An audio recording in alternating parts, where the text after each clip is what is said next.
Pessoal, nós faremos agora a correção do Exame Nacional de Acesso ao Profiletras, exame este que foi aplicado no ano de 2020. Esta correção está dividida em 3 partes. A primeira parte diz respeito à análise da prova discursiva.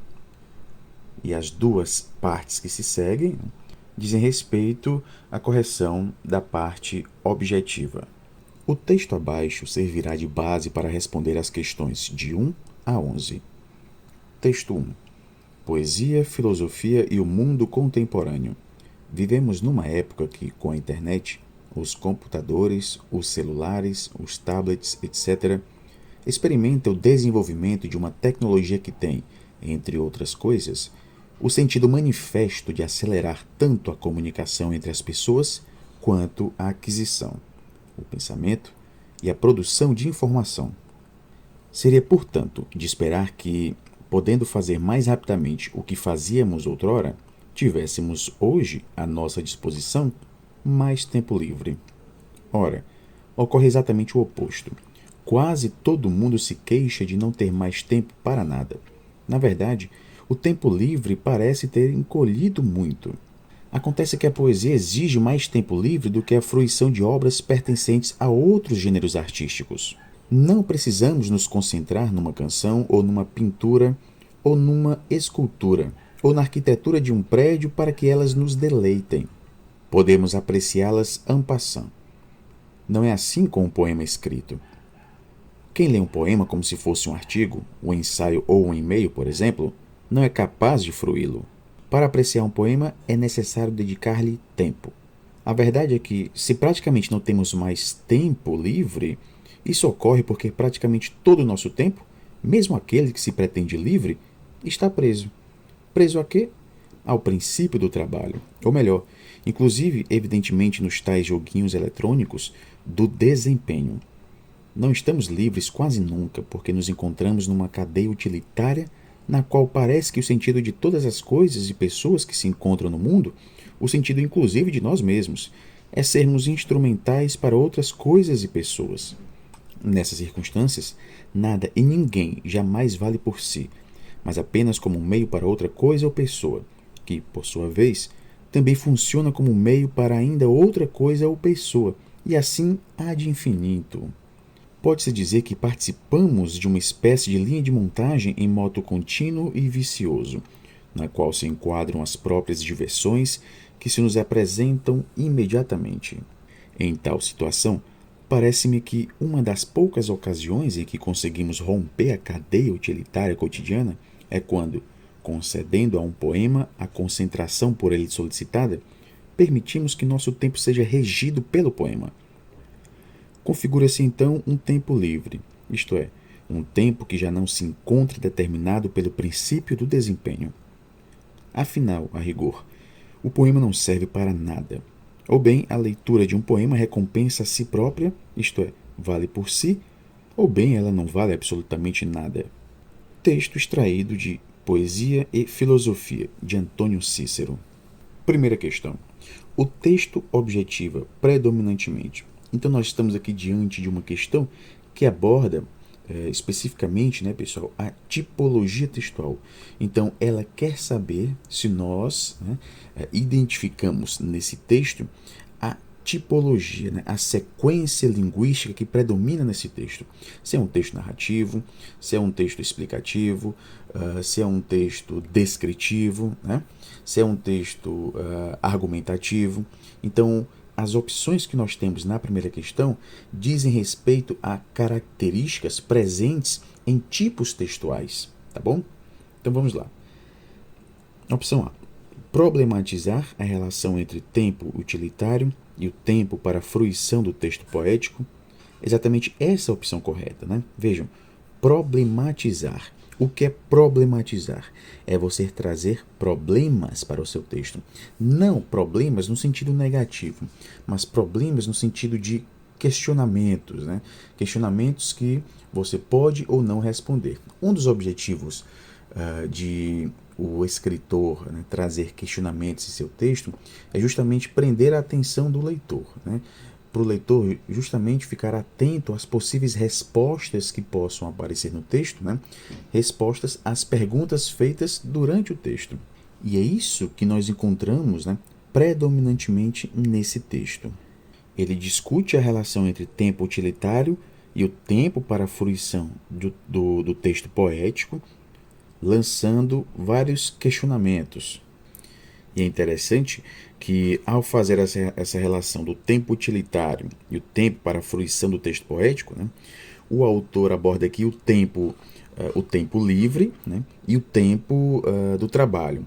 Se a gente for levar isso numa perspectiva marxiana, a gente teria o tempo necessário para o trabalho, né, e o tempo livre. O tempo livre diz respeito ao tempo no qual nós não estamos trabalhando. Né? E esse tempo livre, ele seria o tempo no qual nós poderíamos, né, fruir um texto poético. No entanto, esse tempo livre está cada vez menor, né, está cada vez mais escasso diante do predomínio desse tempo do trabalho. E esse tempo do trabalho, né, que nos prende, né, que nos torna presos. No primeiro parágrafo, por exemplo, o autor fala do desenvolvimento tecnológico, né, e que esse desenvolvimento tecnológico, acelerando a comunicação, poderia fazer com que nós tivéssemos mais tempo livre. Né? Mas, na verdade, o que nós temos aqui foi o contrário. A aceleração dessa tecnologia fez com que nós tivéssemos menos tempo livre. E é aí que está o problema. Né? A gente tem menos tempo livre. No segundo parágrafo, o autor fala da poesia, que ela exige justamente mais tempo livre. Então, se a gente tem menos tempo livre, a gente vai ter, consequentemente, menos tempo para fruir uma poesia, por exemplo. E vejam, a opção A, ela traz especificamente a fruição do texto poético. Exatamente isso que o autor nos traz. Né? Porque outros gêneros artísticos, né, não demandam tanto tempo livre como a poesia demanda. Vejam, isso está no segundo parágrafo. Não precisamos nos concentrar numa canção, ou numa pintura, ou numa escultura, ou na arquitetura de um prédio, para que elas nos deleitem. Então não precisa tanta concentração para esse deleite. Agora, com o poema escrito, isso não é possível. Aqui se destaca, portanto, a importância desse tempo livre. E fala sobre isso no terceiro parágrafo, quando diz que não temos mais tempo livre, porque cada vez mais nós estamos presos, né, a esse tempo voltado para o trabalho. Então, pessoal, essa opção A está correta. Na opção B, nós temos que defender o ponto de vista de que as pessoas devem abdicar do uso das redes sociais. Ele não fala disso, né? Ele não fala que a gente deve deixar de usar as redes sociais. Opção C, explicar o impacto negativo da internet na leitura de poemas pelos jovens de um modo geral. Falso também, ele não traz esse ponto de vista negativo da internet. Até porque a internet por si só não é negativo, né? Negativo é o uso que se faz dela. Tanto é que no primeiro período do texto, né, quando ele fala vivemos numa época que, com a internet, os computadores, os celulares, os tablets, né, experimenta o desenvolvimento de uma tecnologia que tem, entre outras coisas, o sentido manifesto de acelerar tanto a comunicação entre as pessoas quanto a aquisição, o processamento e a produção de informação. Então ele não está dizendo que isso é negativo, né? Não está expresso o que isso é negativo. O problema é que, com tudo isso, a gente espera, né, que poderia ter mais tempo para fazer outras coisas, mas na verdade não é isso. Então não há aqui né, esse impacto negativo da internet. Na opção D, narrar os fatos relacionados ao mau uso da internet e suas consequências na leitura. Não se trata aqui, né, pessoal, de um texto predominantemente narrativo. Não há uma sequência de ações, uma sequência temporal. Trata-se basicamente de um texto dissertativo ou argumentativo. Né? Ele utiliza argumentos para defender o seu ponto de vista de que a gente tem cada vez menos tempo para, por exemplo, né, fruir um texto poético. Então, a opção correta da primeira questão é a opção A. Segunda questão. Considerando o seu modo de organização, o texto apresenta uma linguagem. Então vamos lá. Trata-se de uma questão que já caiu em outros exames, né? Que aborda basicamente as linguagens denotativa e conotativa. Opção A, exclusivamente conotativa. Falso, né, pessoal? A gente não vai encontrar um texto como esse exclusivamente conotativo, né? Exclusivamente se utilizando aqui de figuras de linguagem, por exemplo, né? De uma linguagem metafórica. Não, né, pessoal? Seria impossível a gente marcar um texto desse como sendo exclusivamente tanto denotativo como conotativo, né? Então, considerando essa palavra exclusivamente, que é uma palavra que não cai muito bem nas ciências humanas, né? Então, se você tiver na dúvida, você já descarta opções que trazem, né, essa expressão exclusivamente, jamais, nunca, né? Agora, a não ser que a pergunta, que o comando da questão seja para marcar a opção falsa, né? Então, geralmente, exclusivamente, jamais, né, está presente nessas opções falsas, né? Mas aqui está pedindo para marcar a opção verdadeira. Então a gente já poderia descartar aqui a opção A e a opção B. A opção C, predominantemente conotativa. Falso, né, pessoal? A gente não tem aqui o predomínio de uma linguagem figurada, né? Há aqui o predomínio de uma linguagem denotativa. Obviamente a gente vai encontrar aqui também, né, uma linguagem conotativa, mas não predomina nesse texto. A linguagem conotativa, né, ela costuma predominar em textos poéticos, né?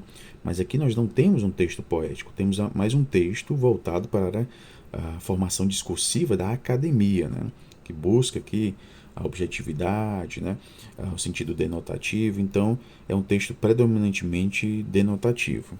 Quando o autor nos traz, isso ocorre porque praticamente todo o nosso tempo, né, mesmo aquele que se pretende livre, está preso. Então, tempo preso, tempo livre, né? Nós temos aqui uma linguagem conotativa. No entanto, não é o que predomina. A linguagem que predomina no texto é uma linguagem denotativa. Portanto, a opção correta da segunda questão é a opção D de dado. Terceira questão. Com base na leitura do texto, depreende-se que, opção A interpretação de poema exige um tempo maior devido ao grau de informatividade desse gênero. Falso, né, pessoal? Não é abordada aqui essa questão do grau de informatividade do texto. Nós já estudamos em outras aulas, né, os fatores de textualidade, né? Dentre os fatores de textualidade nós temos coesão, coerência, aceitabilidade, informatividade, situacionalidade, intertextualidade, né? Então a informatividade é um dos fatores de textualidade, né? No entanto, não é abordada essa questão, né, da informatividade de um poema, né? Não fala disso, né? Não é este o motivo para se exigir um tempo maior para um poema. É preciso mais tempo para se concentrar naquele poema, né? Para que ele possa nos deleitar. E não diz respeito aqui, né? O autor não traz aqui essa questão da informatividade. Opção B. A humanidade está presa em um tempo utilitário voltado para a produção em uma linha de montagem. Correta essa opção, né? De fato, nós podemos encontrar aqui no terceiro parágrafo, né? A verdade é que se praticamente não temos mais tempo livre, isso ocorre porque praticamente todo o nosso tempo, mesmo aquele que se pretende livre, está preso, né? Todo o nosso tempo está preso. Preso ao quê? Ao princípio do trabalho, que faz referência justamente a essa produção em uma linha de montagem.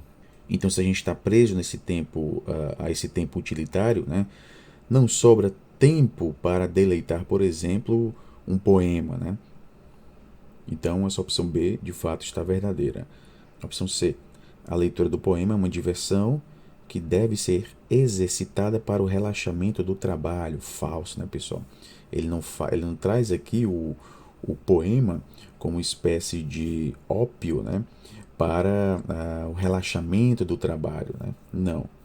A leitura do poema, ela vale por si. Se ela tivesse, né, esse objetivo de relaxar, né, após o trabalho, por exemplo, ela deixaria de ser uma poesia, né? Deixaria de ser um poema, tá bom? Então a leitura do poema, essa leitura ela vale por si, não tem esse objetivo, né, de relaxar o trabalhador. Opção D, a poesia não serve para nada devido à dispersão que provoca nas pessoas atualmente. Falso, né? Em nenhum momento ele diz isso, né? Ele defende a poesia, né? Então, essa opção D está totalmente falsa. No final do texto, ele diz: ou bem a leitura de um poema recompensa a si própria, isto é, vale por si, ou bem ela não vale absolutamente nada.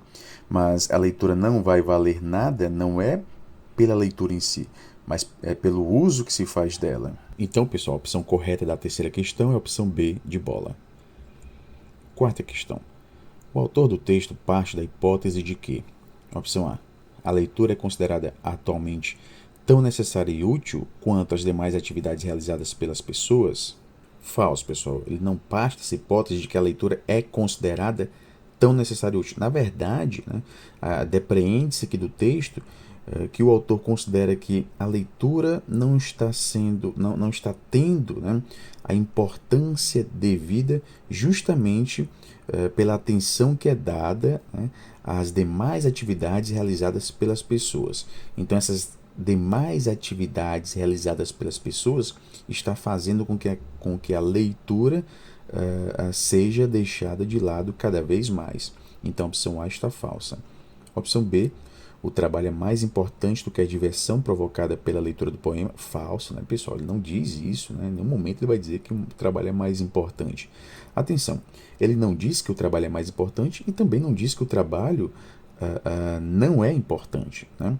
Caso tivesse aqui uma opção, o trabalho não é mais importante ou o trabalho não é importante, né? Estaria falso também, né? O trabalho é importante, né? Mas não é mais importante do que a diversão provocada pela leitura, porque todos precisam sobreviver na cadeia utilitária do cotidiano, né? De fato, todos precisam sobreviver, mas ele não diz que o trabalho é mais importante do que a leitura do poema, né? A opção C, não há distinção entre tempo destinado ao trabalho e tempo dedicado à fruição de uma obra literária, porque ambos têm a mesma utilidade na sociedade. Falso. Ele claramente traz essa distinção, tempo destinado ao trabalho, né, o tempo utilitário, né, e o tempo para a fruição de um poema, por exemplo, né, ou de uma obra literária, né? Então ele traz essa diferença, né? Até porque ele está dizendo que esse tempo destinado ao trabalho está cada vez mais consumindo o indivíduo, fazendo com que este indivíduo tenha cada vez menos tempo, né? Ou até mesmo nenhum tempo para a fruição de uma obra literária. E a opção D, não há mais tempo para a leitura do poema, porque estamos vivendo um tempo voltado para o trabalho e para o desempenho. Correto, né? Tempo voltado para o trabalho e para o desempenho. O desempenho é que a gente vê muito nessa questão da linha de montagem, né? Então, de fato, esse tempo utilitário, né, tempo voltado para o trabalho, está fazendo com que a gente não tenha mais tempo para a leitura do poema. Essa é a hipótese que o autor nos traz. Vejam, é uma hipótese que a gente pode depreender do texto, né? Então, por mais que não esteja expresso, né, a seguinte expressão: não temos mais tempo para a leitura do poema, né? Ele não diz expressamente isso, mas pelo que nós encontramos no texto, né, ele dá a entender de que ele parte dessa hipótese de que não há mais tempo disponível para a leitura do poema porque a gente está sendo consumido pelo trabalho. Opção A comparação entre as ideias defendidas pelo autor e aquelas advindas do senso comum. Se a gente fizer aqui a leitura do parágrafo 3º, né, não há aqui comparações. Então, vejam, pessoal, obviamente, né, uma questão como essa, a gente tem que ler cada item, né, a cada opção, cada alternativa e fazer comparação com o que nós encontramos no parágrafo 3º. Opção B, o diálogo entre ideias por meio do uso de negação. Está correta essa opção, né? Então, de fato, nós temos aqui esse diálogo de ideias com o uso da negação.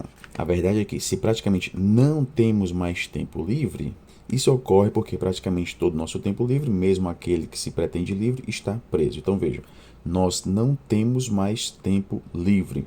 No último período deste parágrafo, nós temos: não estamos livres quase nunca porque nos encontramos numa cadeia utilitária na qual parece que o sentido de todas as coisas e pessoas que se encontram no mundo, o sentido inclusive de nós mesmos, é sermos instrumentais para outras coisas e pessoas. Então vejam, a utilização aqui da negação, né? No primeiro período nós temos não, a verdade é que se praticamente não temos mais tempo livre, e no último período não estamos livres quase nunca, e ele traz justamente aqui a causa, né, dessa não liberdade. Então, o diálogo entre essas ideias se dá por meio do uso da negação, porque nós não somos livres, né? Porque não somos livres. Então, essa opção B é a opção correta da quinta questão. No último período, nós até temos uma relação de causa e consequência. Não estamos livres quase nunca porque nos encontramos numa cadeia utilitária. Mas essa causa e consequência não predomina em todo o parágrafo. No primeiro período, nós temos praticamente aqui uma tautologia, né? Não temos tempo livre. Isso ocorre porque praticamente todo o nosso tempo está preso, né? Então é quase que uma tautologia. Não temos tempo livre porque o nosso tempo está preso. Portanto, a opção correta da quinta questão é a opção B de bola. Sexta questão. Com relação ao último parágrafo do texto, opção A.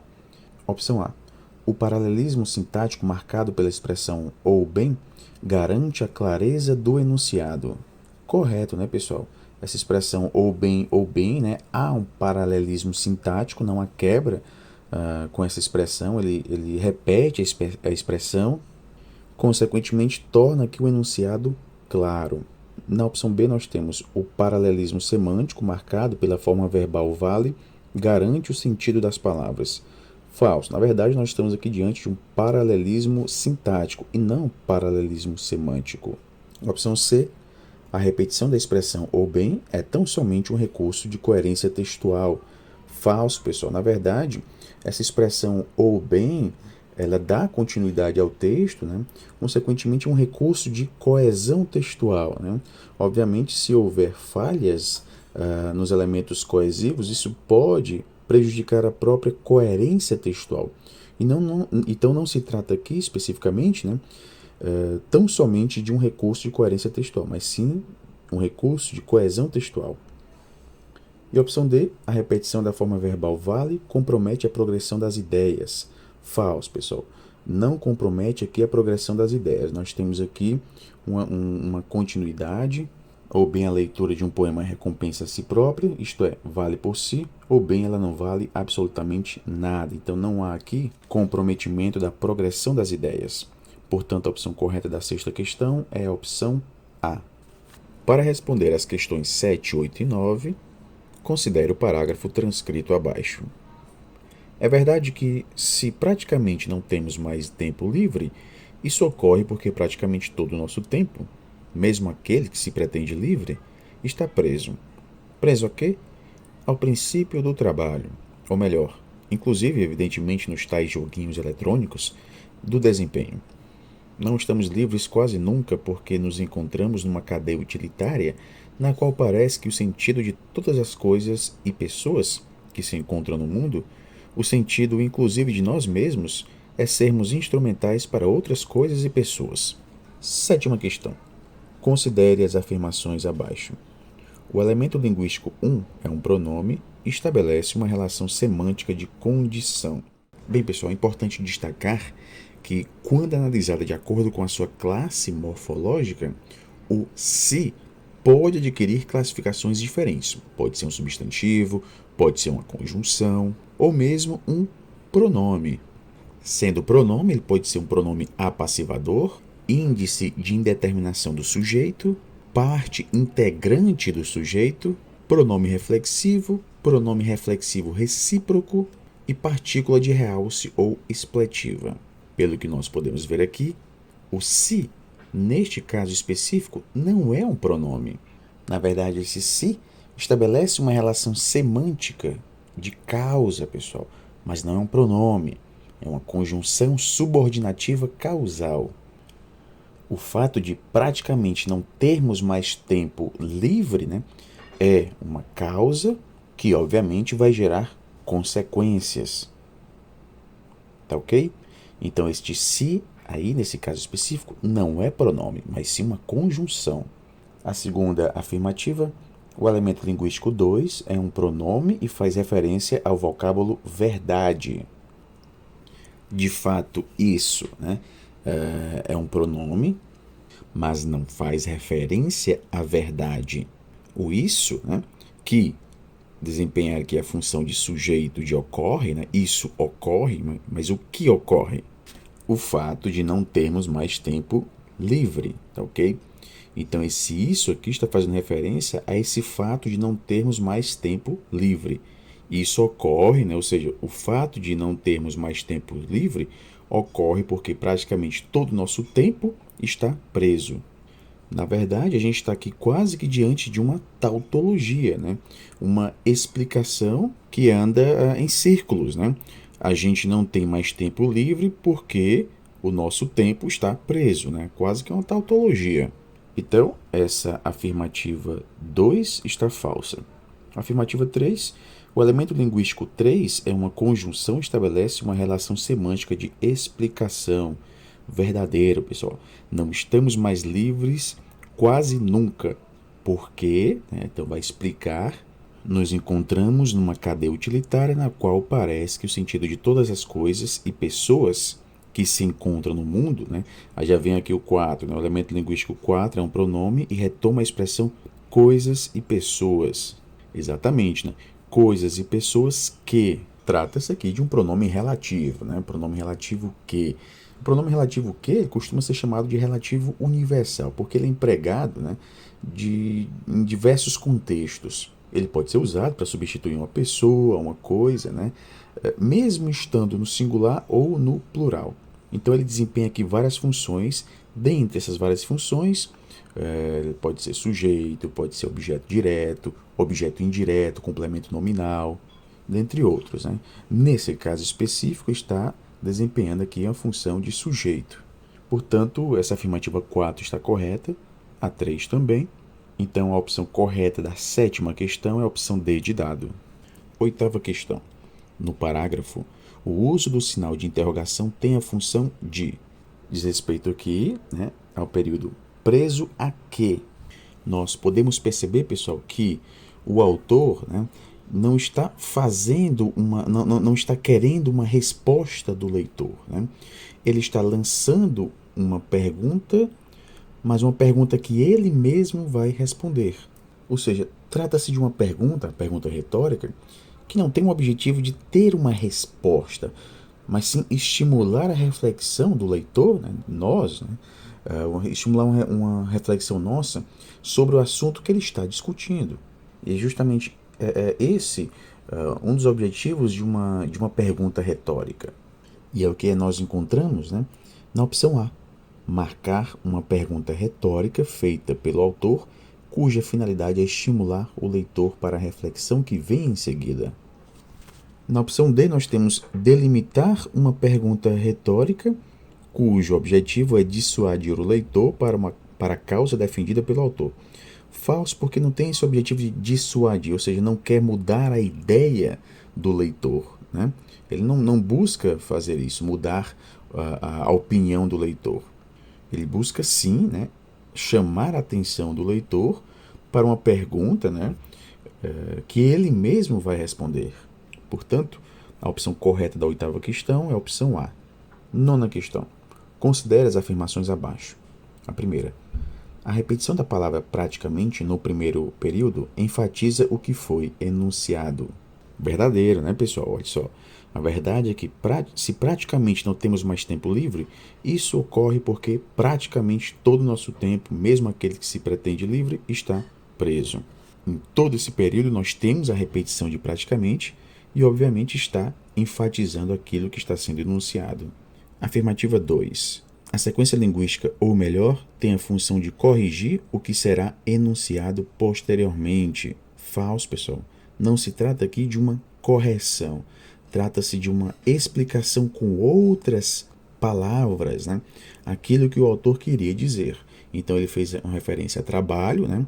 Mas preferiu utilizar depois outra palavra, né, que expressasse melhor aquilo que ele queria enunciar.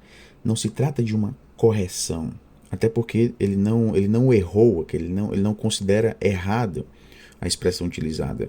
Ele considera mais adequada a expressão desempenho. Afirmativa 3.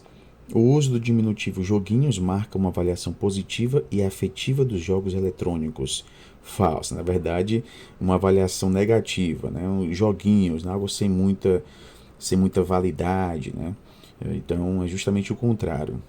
Na opção 4, o travessão em todas as ocorrências poderia ser substituído por parênteses. Correto, né? De fato, em todas essas ocorrências, o travessão pode sim ser substituído pelos parênteses.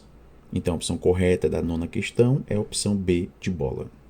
Para responder às questões 10 e 11, considere o excerto abaixo. Pode-se dizer que participamos de uma espécie de linha de montagem em moto contínuo e vicioso, na qual se enquadram as próprias versões que se nos apresentam imediatamente. 10ª questão. Os elementos linguísticos em destaque introduzem respectivamente orações com valor. Então nós temos pode-se dizer que, né? Pode-se dizer o que, né? Então nós temos aqui uma oração que vai desempenhar a função sintática de um objeto direto, né? Pode-se dizer o que? Pode-se dizer isso, né? Então nós temos o que aqui introduzindo uma oração com valor de substantivo, na qual se enquadram as próprias diversões que se nos apresentam imediatamente. Vejam que essa se nos apresentam imediatamente, né, que se nos apresentam imediatamente, faz referência a diversões. Trata-se de uma oração subordinada adjetiva restritiva, né? Então, esse que aqui, ele introduz uma oração com valor de adjetivo. Então, a opção correta da 10ª questão é a opção C de casa.